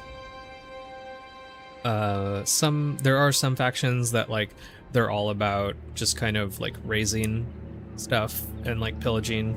And those would be like because some factions they are like, they're like horde factions, so all of their like building and recruitment comes from like the legendary lord and not from like settlements. I'll take Sigma. So I think that's also like another interesting thing. Like the way that certain factions play can be very different, which also again adds to that replayability. Darkness comes.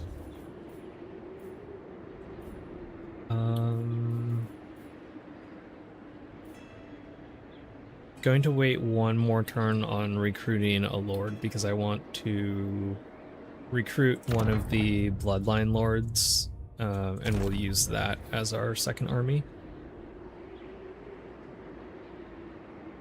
Especially when you make a big lizardman army riding Yoshis. Yeah, for sure. And I didn't even look at this, the Books of Nagash. So yeah, I was gonna check this out. So, okay, these all basically just give a variety of different buffs for collecting them, it looks like.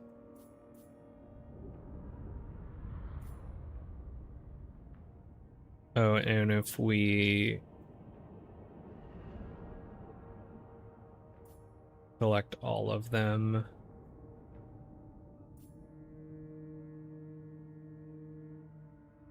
Get recruitment of enhanced vampire count units. Okay. So... okay, there's one over here.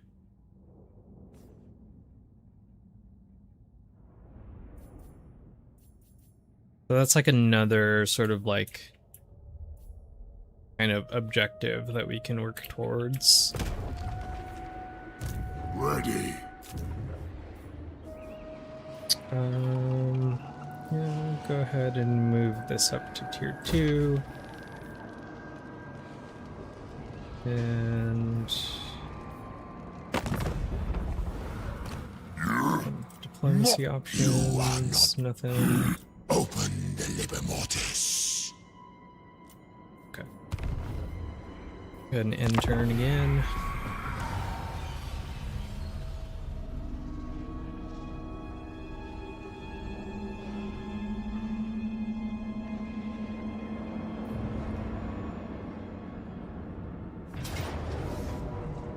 Okay. Getting attacked here. The Cult of Sigmar. Lots of flagellants, which will be kind of annoying. Because they're gonna chew through, like, all of our melee line for sure. Got a bit of cavalry, a bit of ranged, and some mortars, which we'll want to deal with.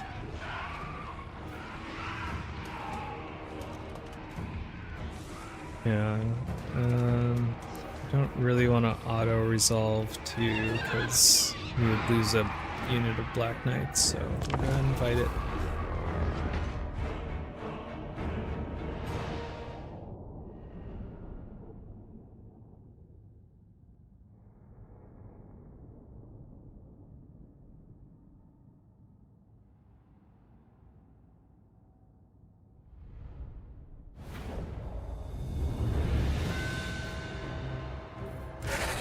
Probably not gonna use any of the wounded troops here, just because they're gonna basically die instantly.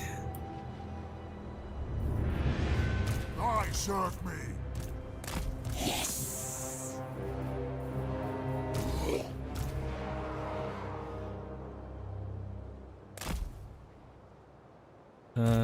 And then they are going to attack into us.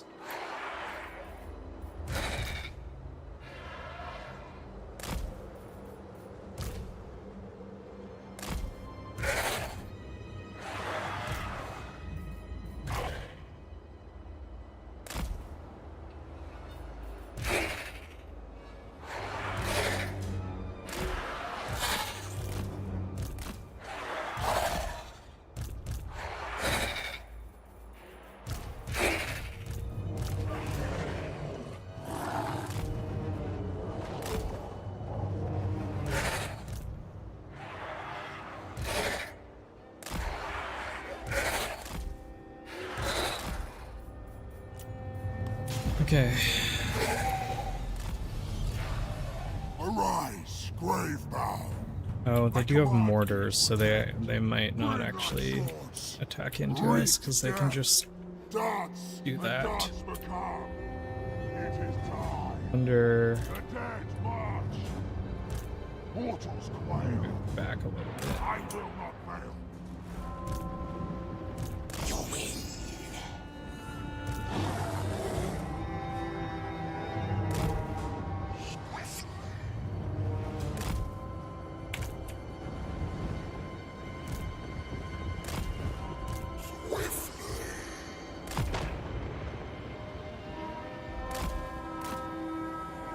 See, this is what the dogs are good for.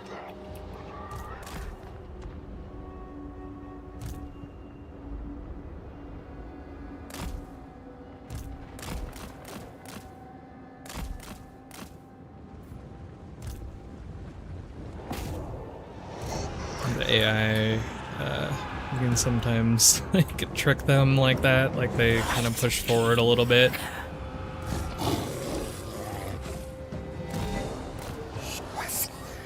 And then they left their mortars unprotected. So you just send in the dogs.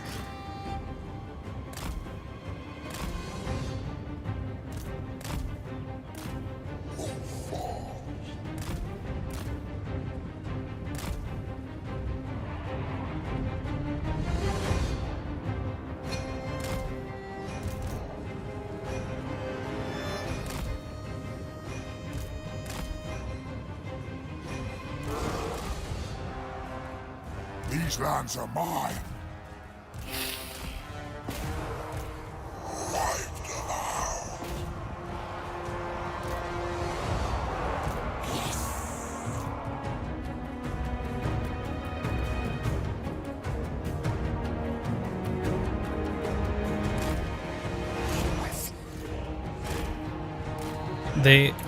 When you put like a unit or two behind their lines, they get really confused about what they should be doing. You win. Well, it shall be done.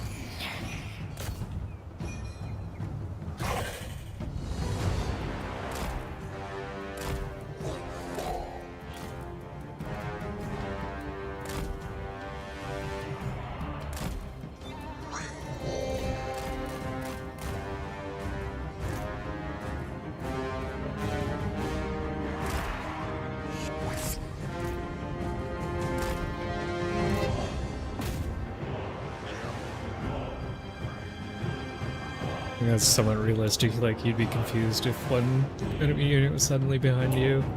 Yeah, that's true, yeah.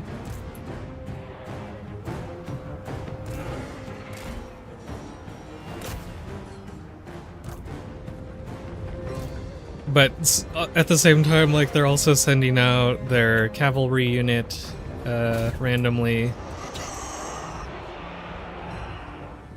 If my control was a little bit better, I'd be doing some more, like, fun little, like, micro-y things.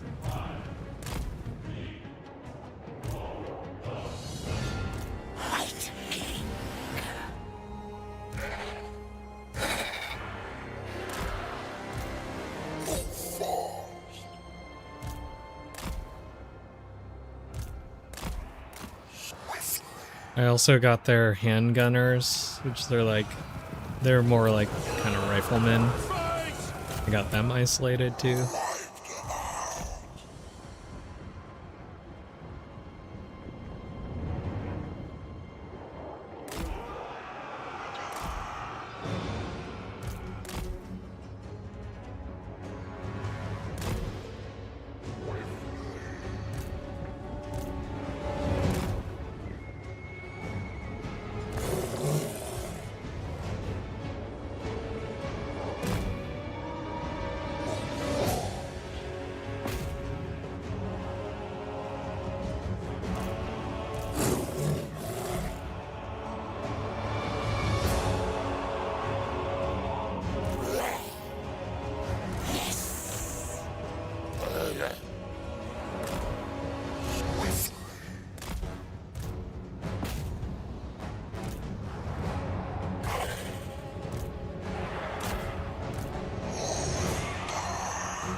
preternatural.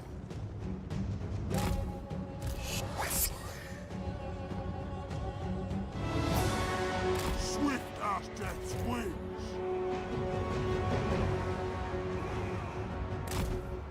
Swiftly.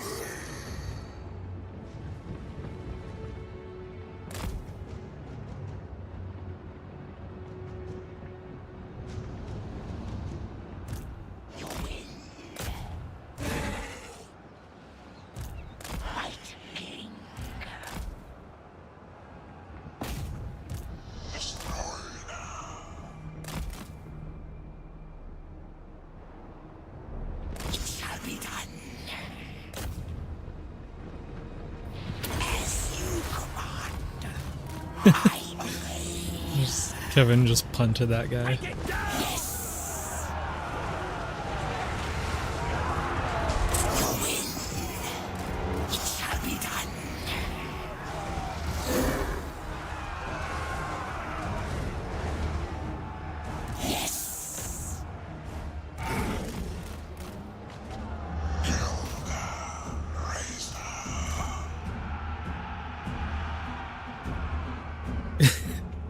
Yeah.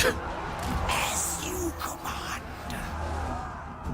I obey. Yes.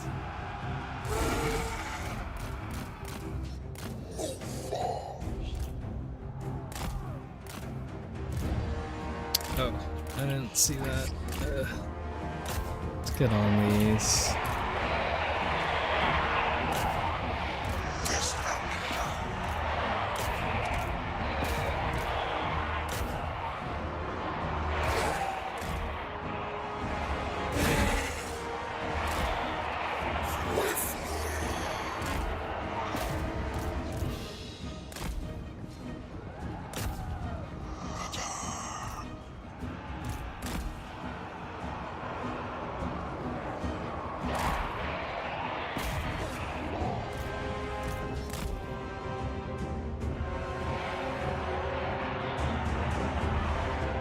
Was having too much fun running Kevin around.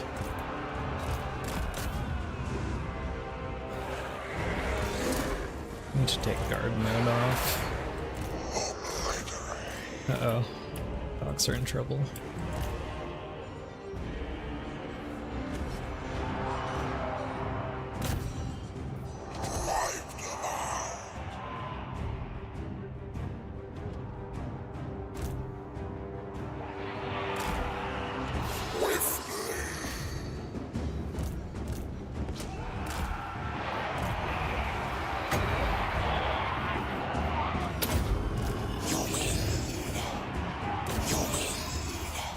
Attack the mortals!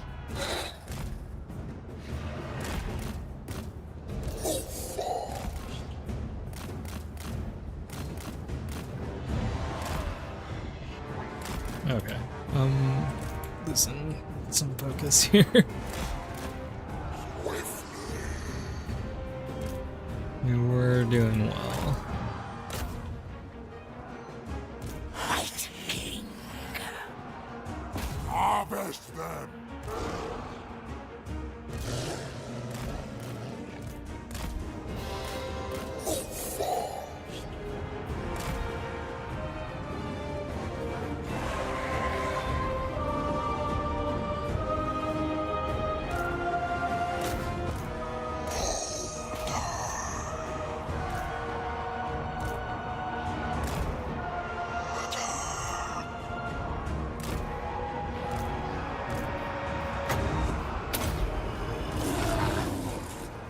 What?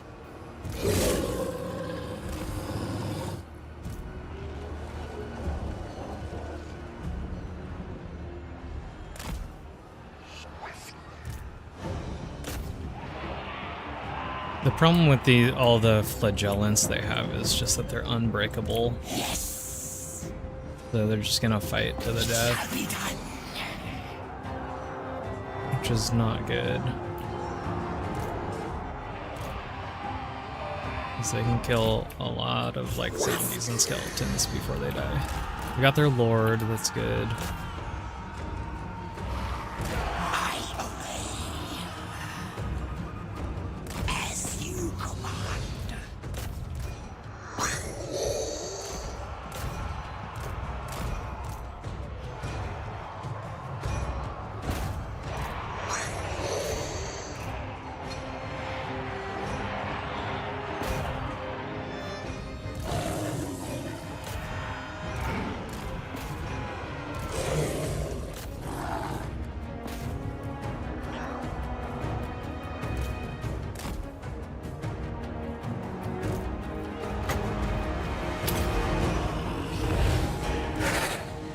I need to stop letting them just like wail on the Black Knights. I need to be managing them a little bit better.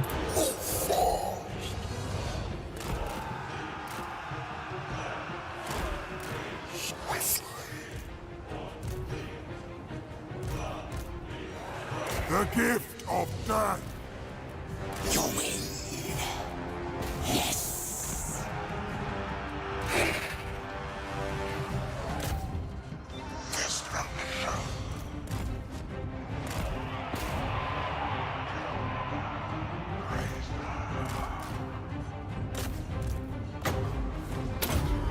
Kill these Fargeists. Oh man, they're in trouble.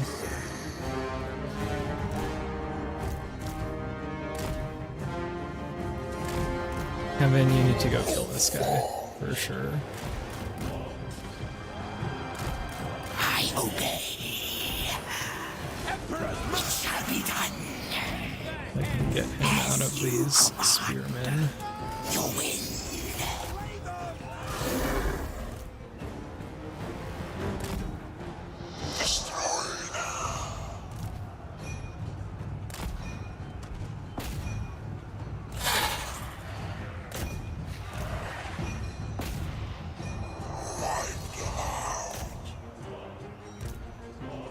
Attend me.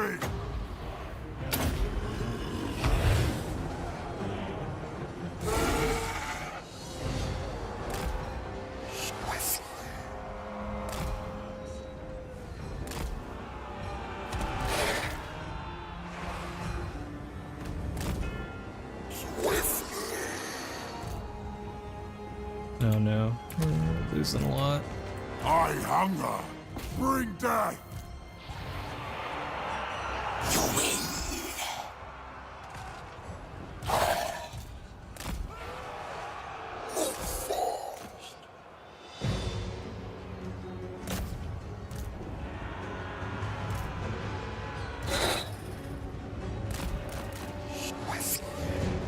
I might actually...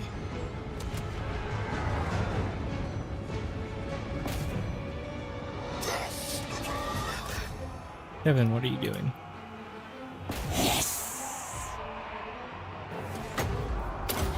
Yeah, we might be in trouble here.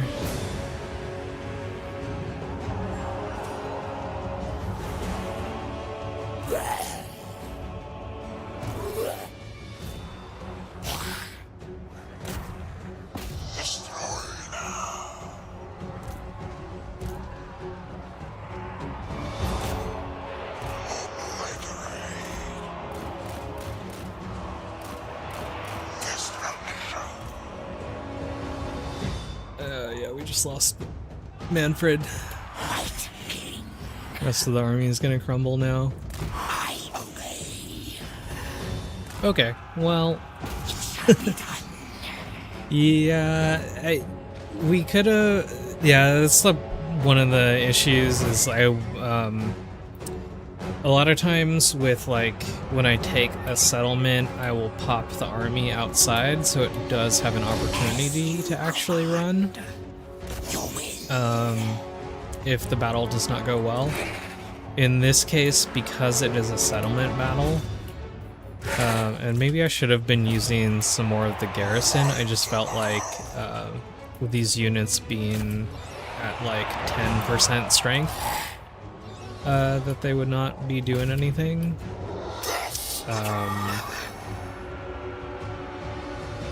But yeah, so usually what I'll do is like pop the army outside the settlement, because once you take a settlement, you lose all of your movement.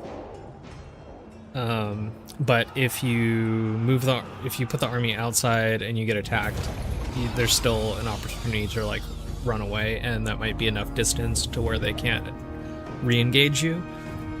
In this case, I didn't want to do that necessarily because we would have been taking attrition outside of the settlement, but it still might have been the smarter thing to do. I think the better way that I could have played this the first few turns here is not worry about getting the blood kiss, the third blood kiss for a vampire bloodline lord, and just recruiting a second lord with whatever army. That would have helped for sure. Or I could have gone for the research for that third Blood Kiss earlier. I don't know. I don't think that was an unwinnable fight. The Flagellants definitely made it much more challenging. I think like the way that I played it early was good. But then I think I like lost focus and I was like bleeding off some of the Black Knights, which are arguably like our strongest unit. Just for the like flanking and charge damage that they can do. Because like even once the Flagellants started like engaging zombies, it did take a while, so there would have been like, if my Black Knights were at a higher, if I didn't let them get caught and just start getting like wailed on, I think we could have done a lot more damage there. I don't know. I don't think it's unwinnable. I think I just kind of lost focus there in the middle to the end and sort of played it bad. This is kind of the scenario that I had mentioned at the start of the stream, where like if I am playing on Iron Man, I know I was having too much fun with Kevin and just like charging around eating heroes like 40 yards or whatever.